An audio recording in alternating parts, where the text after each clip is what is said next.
You know, life has this weird way of throwing you into situations you never saw coming. I've got a story, one I haven't shared with many people because, well, it's complicated. You ever feel like you're walking a thin line between right and wrong? Not because you want to, but because life just sets you up that way. That's how I felt that day, like the universe had a twisted sense of humor and I was the punchline. It all started one random Saturday afternoon. I wasn't doing anything extraordinary, just some lazy weekend chores. The house was quiet except for the sound of the dryer humming in the background. I was sorting through my closet, trying to figure out what to donate, when I stumbled upon this old mini skirt. Now, don't get me wrong, I don't normally wear things like that anymore. I'd outgrown that phase, or so I thought. But as I held it up, memories came flooding back. It was a relic from my younger days, back when confidence came naturally and life was about fun and freedom. On a whim, I decided to try it on. I slipped into it, not expecting much, but when I looked in the mirror, I couldn't help but laugh. It was tighter than I remembered, hugging me in all the wrong and maybe right places. I was just messing around, seeing if it even fit, when I heard a knock on the door. Who could that be? I mumbled to myself. My hair was a mess, I wasn't exactly dressed to impress, and I certainly wasn't expecting anyone. When I opened the door, there stood my nephew, Jason. Now, Jason wasn't a kid anymore. He'd grown up. At 22, he was all broad shoulders and confidence, the kind of guy who could walk into a room and command attention. He was holding a bag of tools, flashing that casual smile he always had. "Auntie, you called about the leaky faucet, remember?" "Oh, right. I'd totally forgotten I'd asked him to stop by to fix the sink in the guest bathroom." Feeling a little embarrassed about my outfit but not wanting to make it a big deal, I laughed it off. "Yeah, come on in. The bathroom's down the hall." He walked past me, and I couldn't help but notice him pause for a second, his eyes darting toward me before quickly looking away. Maybe it was my imagination, but there was something different in the air. Jason got to work on the sink while I went back to my closet, but the whole time I felt this strange tension. It wasn't bad, just unexpected. You know that feeling when someone's eyes linger a little too long, even if they're trying to be subtle? I brushed it off as me overthinking things. I mean, come on, he's my nephew. But then, as I walked past the bathroom to grab something from the kitchen, Jason suddenly called out, "Hey, Auntie. Yeah, can you come here for a second? I think I need a hand." What happened next left me more confused than I'd ever been. When I stepped into the bathroom, Jason was crouched by the sink, his sleeves rolled up, revealing his strong, tanned arms. He was holding a wrench in one hand and motioning to the faucet with the other. "I think the pipe's stuck," he said, looking up at me. "Can you hold this while I try to loosen it?" I nodded, leaning in to grab the faucet. The bathroom was small, tiny actually, and before I knew it, we were practically shoulder to shoulder. I tried not to think about the proximity, but I could feel the warmth of his arm brushing against mine as he worked. I glanced at him, and that's when I noticed it. Jason wasn't just focused on the pipe. His eyes kept darting toward me, like he was trying to figure something out. It wasn't overt, nothing anyone else might have noticed, but I did. "Everything okay?" I asked, breaking the silence. He looked at me, and for a split second there was this hesitation. Then he smiled his usual, easygoing grin. "Yeah, just trying to make sure I don't mess up your sink."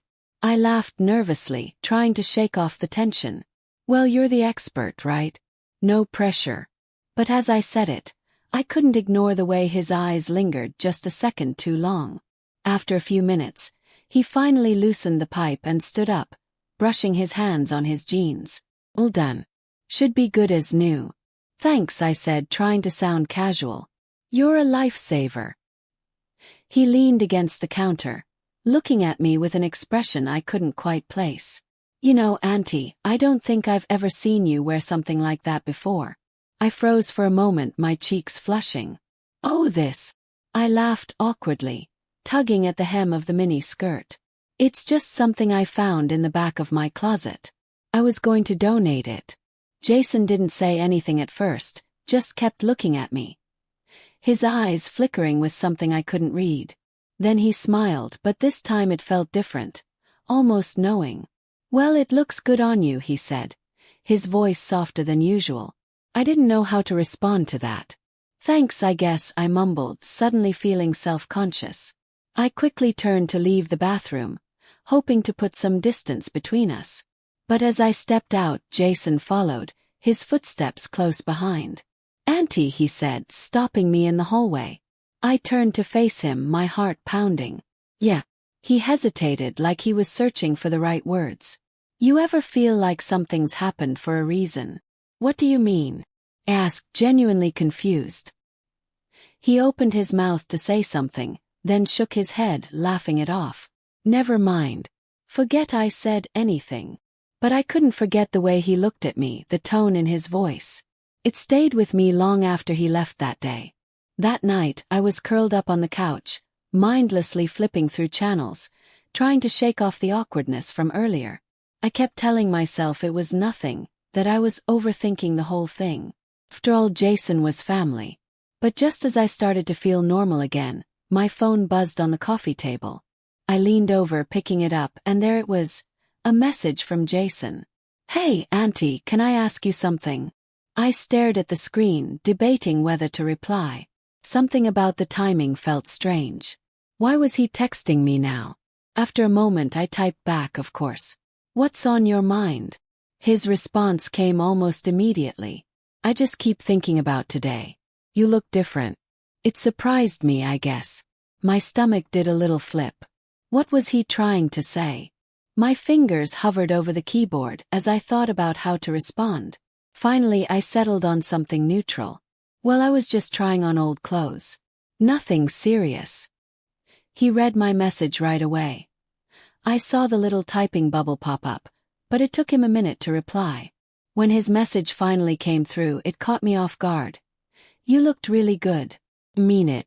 I blinked at the screen, my heart racing. Was this just a harmless compliment, or was there something more to it?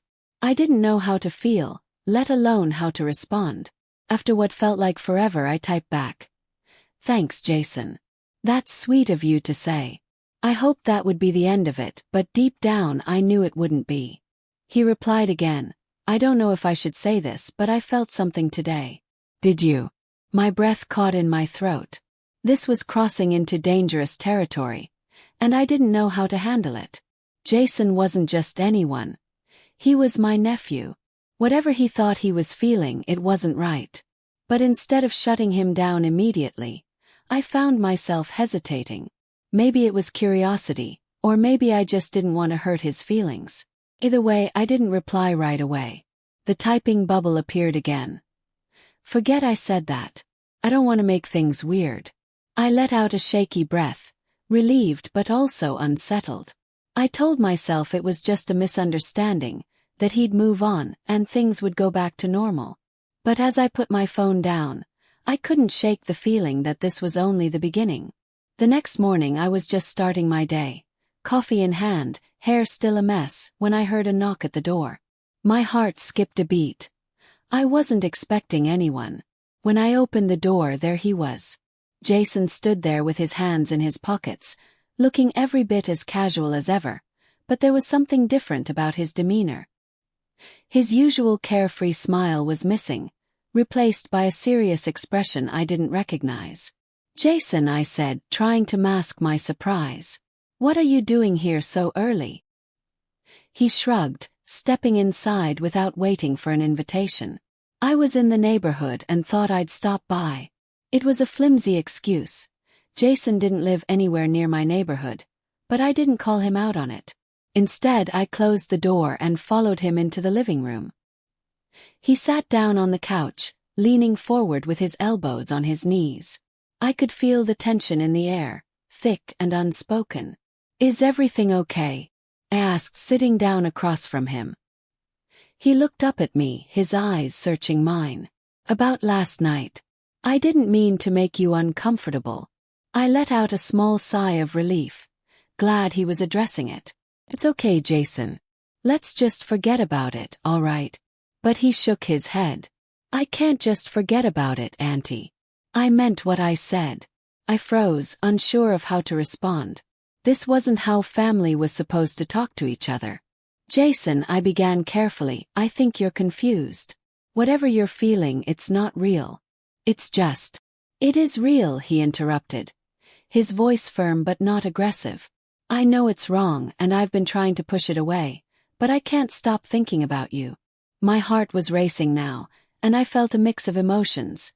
Shock, confusion, even a twinge of guilt. How had we gotten here? Jason, I said, my voice trembling, you need to stop this. You're my nephew. This isn't right. He nodded slowly, his gaze dropping to the floor. No. I know it's not right, but I needed to tell you how I feel because keeping it in was driving me crazy. For a moment, the room was silent except for the faint ticking of the clock on the wall. I didn't know what to say, how to fix this, or if it could even be fixed. Finally, I stood up, needing to put some space between us. Jason, I think you should leave. We both need some time to think about this. He looked up at me, his expression a mix of regret and longing. All right, he said quietly. But this isn't the last time we're going to talk about this. He left without another word, and as the door closed behind him, I felt a wave of relief but also a nagging sense of unease. As the evening sun cast long shadows across the living room, I spotted the edge of an envelope peeking out from under the front door. My chest tightened as I walked over, knowing exactly who it was from before I even picked it up. I unfolded the paper with trembling hands, my heart pounding in my ears. The handwriting was unmistakably Jason's, neat, deliberate, as if every word had been carefully chosen. The note read, Auntie, I know you asked me to leave and I respect that. But I can't pretend these feelings don't exist. I'm not asking for anything, I just needed you to know. If you want me to stay away, I will.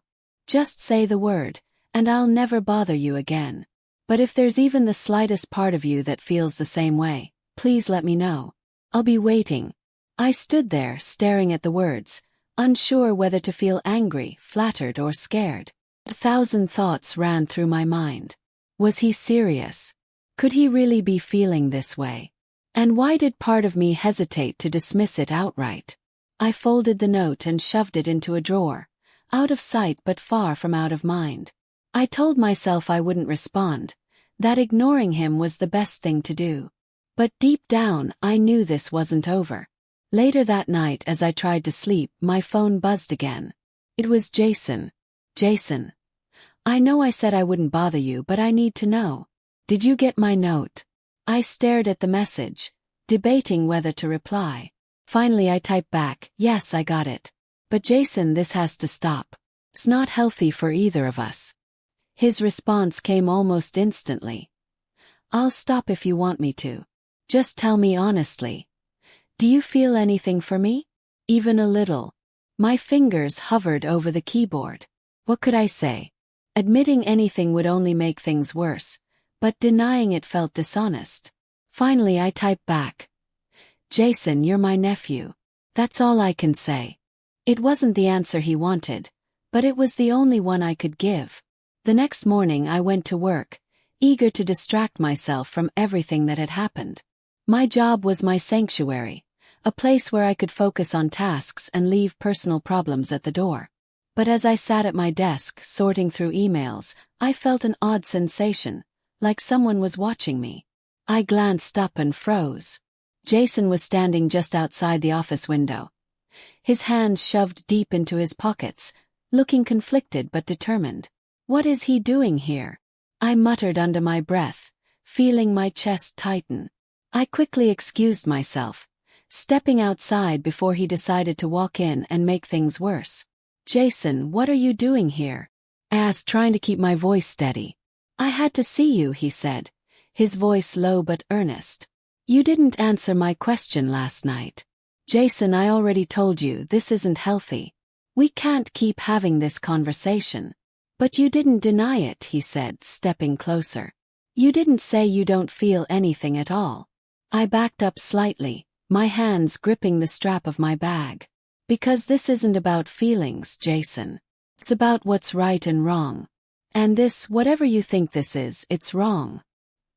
He sighed, running a hand through his hair. I know it's wrong. I've told myself that 100 times. But I can't control how I feel." His words hung in the air, heavy and unsettling. I didn't know how to respond, so I turned to leave. "Auntie, wait," he said, grabbing my arm gently but firmly. I froze, looking down at his hand before meeting his eyes. There was something raw and vulnerable in his expression, something that made it hard to just walk away. "I'm not trying to ruin your life or make things harder for you," he said quietly. I need to know if there's even a chance. If not, I'll disappear. You'll never have to see me again." His words hit me like a punch to the gut. The thought of him cutting ties completely made my heart ache, but I knew that letting this continue would only lead to more pain for both of us. "Jason," I said, my voice trembling, "your family. That's all this can ever be." He nodded slowly, his shoulders slumping in defeat. "Okay," he said, stepping back. "I hear you. I'll leave you alone." As I watched him walk away, I felt a strange mix of relief and sadness. I thought that was the end of it, that we could finally move on. But later that night, I received a call that turned everything upside down. Jason had been in an accident, and when I arrived at the hospital, what he said to me changed everything. The call came late in the evening, just as I was settling down for the night. My phone buzzed insistently on the coffee table, and when I saw Jason's name flash on the screen, my stomach dropped. But it wasn't Jason on the other end. "This is Mercy General," a woman's voice said briskly. "Your nephew has been in an accident. He's asking for you." Panic surged through me. Without asking for details, I grabbed my keys and rushed out the door. When I arrived at the hospital, my heart was racing. I pushed through the swinging doors of the ER, scanning the room until I saw him. Jason was lying on a bed, a small cut on his forehead and his arm in a sling. He looked up as I approached, his face pale but his eyes still holding that familiar intensity. "What happened?" I asked, my voice sharp with worry. He smiled weakly. "It's nothing serious, just a fender bender." "Jason," I said, exasperated. "You had me worried sick." He chuckled softly, then winced, clutching his side. "I'm sorry. I didn't know who else to call." I sighed, pulling up a chair beside his bed. "Well, I'm here now. Are you okay, really?" He nodded, his expression softening. "Yeah, but there's something I need to tell you." "Jason, now is not the time." "It is," he interrupted, his voice steady despite the vulnerability in his eyes. "I didn't call you just because of the accident. I called you because I realized something." I frowned, unsure of where this was going. "What are you talking about?" He looked down at his hands, his fingers fidgeting with the edge of the hospital blanket. "When I thought I might not make it, all I could think about was you. How much I care about you, how much I've messed everything up, and how I don't want to lose you." "Jason," I began, but he held up a hand to stop me. "Just let me say this," he pleaded. "I know I've crossed lines and I hate myself for it. But this isn't just some passing thing for me. I care about you more than I've ever cared about anyone. And I know it's wrong, but I can't help it." His words hung in the air, heavy and raw. I didn't know what to say. Part of me wanted to comfort him, to tell him everything would be okay. But another part of me knew this wasn't something I could fix with a few kind words. Before I could respond, a nurse entered the room, breaking the tension. "Visiting hours are over," she said with a polite but firm smile. I stood up, feeling both relieved and overwhelmed. "Get some rest, Jason. We'll talk about this later." He nodded, his eyes never leaving mine as I walked out the door. As I drove home, I kept replaying his words in my mind. I thought I'd done the right thing by leaving, but when I got back, there was something waiting for me at the house that made me question everything. When I pulled into my driveway, the house felt eerily quiet. I stepped inside, kicking off my shoes, and noticed something on the kitchen table that wasn't there before. A small package with my name written on it in Jason's handwriting. I hesitated before opening it, my hands trembling slightly. Inside was a letter and a small photo album. The letter began, "Auntie, I know you asked me to stop, but I need to explain everything, even if it's the last time we talk. Please read this and look through the album." After that, if you want me out of your life, I'll respect your wishes. I unfolded the letter completely, my eyes scanning the words.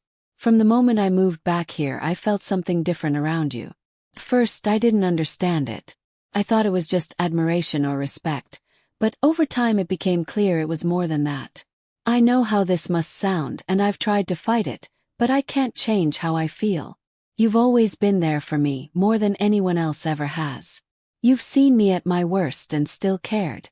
That's not something I take lightly. Paused, my heart pounding. The weight of his words was almost too much to bear, but I kept reading. I put together this album to remind myself of everything I love about you. Not in a way that crosses lines, but as a way to process my feelings. You'll find photos of us from family gatherings, moments where you were laughing or just being yourself. I'm sharing this with you because I don't want to keep secrets anymore. I'll respect whatever decision you make, but I couldn't let this go unsaid. I set the letter down and opened the album. The photos were familiar.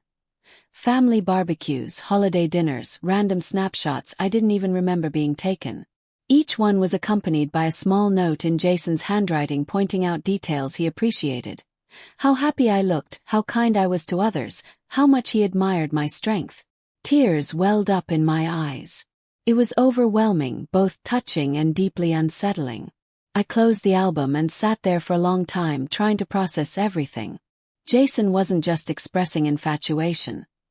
He was laying bare his heart in a way that felt impossible to ignore. But what could I do? I couldn't encourage him, not just because it was wrong but because it would destroy our family. Yet pushing him away entirely felt equally cruel, given how much pain he was clearly in. Before I could decide what to do, my phone buzzed again. It was a message from Jason. Did you get the package? I just need to know you've read it. If you want me to leave, say the word and I'll be gone by tomorrow.